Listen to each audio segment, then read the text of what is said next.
La pensée sauvage est un essai majeur de Claude Lévi-Strauss, anthropologue et ethnologue français né en 1904, considéré comme l'un des fondateurs de l'anthropologie moderne.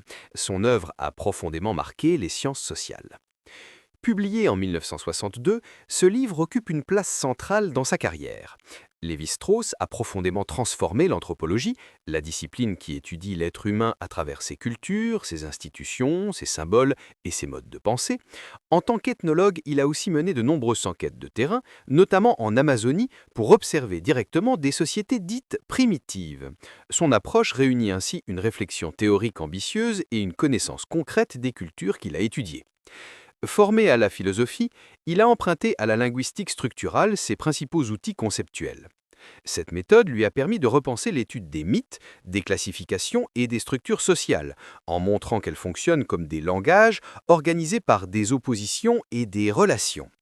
Après les structures élémentaires de la parenté et le totémisme aujourd'hui, la pensée sauvage poursuit la même démarche, démontrer que les sociétés qualifiées de primitives déploient une pensée rigoureuse et cohérente, ce qu'il appelle une science du concret. L'ouvrage est dédié au philosophe Maurice Merleau-Ponty, dont l'idée centrale est que la conscience est d'abord corporelle. Nous habitons le monde avant de le penser. Lévi-Strauss termine au contraire par une critique de Jean-Paul Sartre qui défend une philosophie de l'histoire fondée sur l'engagement et la liberté individuelle, à l'opposé de sa vision structuraliste. Pour Lévi-Strauss, la rationalité n'est pas un monopole qu'occidental. Elle se manifeste sous des formes diverses dans toutes les cultures humaines. Le projet du livre est d'explorer l'envers du totémisme et de montrer que la pensée des sociétés traditionnelles n'est ni inférieure ni prélogique, mais qu'elle obéit à un mode de connaissance structuré et exigeant. Chapitre 1. La science du concret. Lévi-Strauss réfute l'idée selon laquelle les primitifs manqueraient de capacité d'abstraction. Il souligne que la richesse en concept n'est pas propre aux langues dites civilisées et cite l'exemple du chinook. Pour lui, toute société classe le monde selon ses intérêts propres et développe ainsi une véritable logique. Il met en lumière un authentique appétit de connaissance chez ces peuples, comparable aux démarches intellectuelles de la science moderne. Son savoir ne vise pas seulement l'utilité, mais répond à une exigence d'ordre et de compréhension. La classification par elle-même possède une valeur. Chaque chose sacrée doit être à sa place. Lévi-Strauss distingue deux formes de pensée scientifique. La science du concret, proche de la perception et de l'imagination, et la science abstraite, caractéristique de la modernité.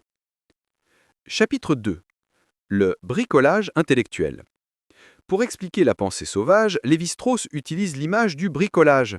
Le bricoleur travaille avec un ensemble limité d'outils et de matériaux hétéroclites récupérés au fil des circonstances. De même, la pensée mythique opère avec un répertoire fini de signes et d'images situés à mi-chemin entre perception et concept.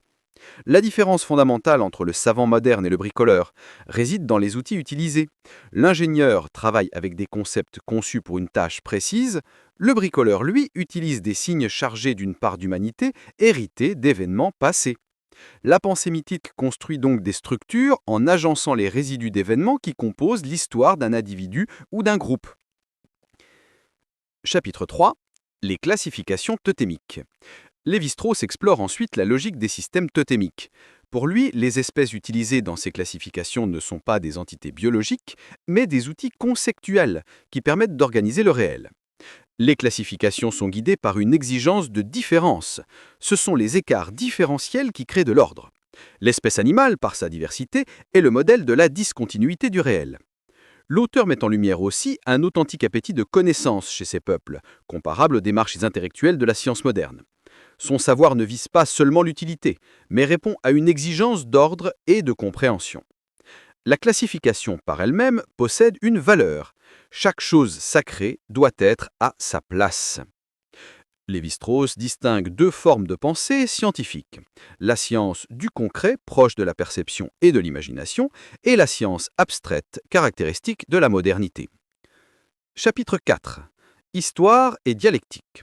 Dans sa conclusion, Lévi-Strauss engage un débat critique avec Sartre.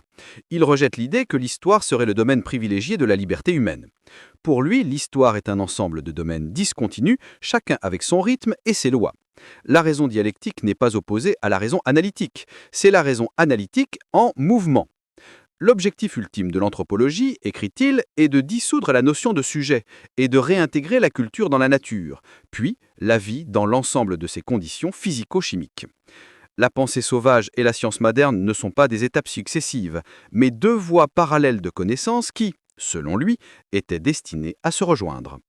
L'analogie finale est claire, la pensée sauvage est à la science moderne ce que le bricoleur est à l'ingénieur. Deux façons différentes d'ordonner le monde, mais deux formes véritables de connaissance.